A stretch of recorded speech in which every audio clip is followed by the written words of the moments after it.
Jarang saya nampak orang jual pisang goreng awal pagi. Memang mereka pun tak lepas lah tahun lain. Tahun ni memang kami ada pun. Tengah pagi.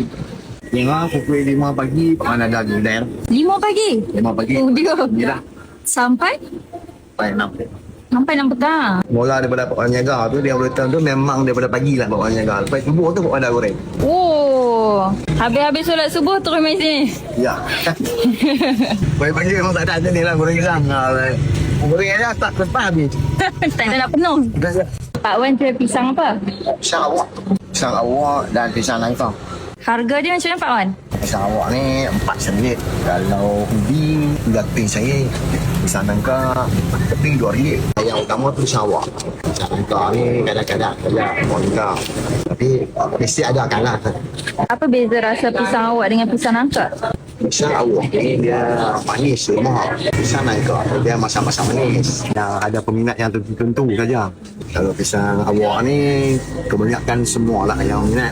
Pisang nangka jarang-jarang ada. Ya, ada.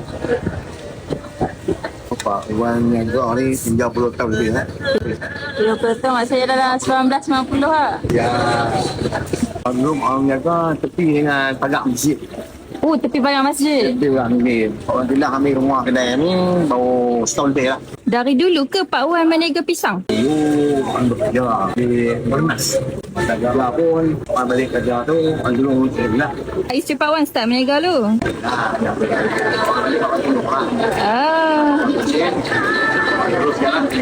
Dan dulu tu isteri Pak Wan. Dulu isteri berniaga seorang ke?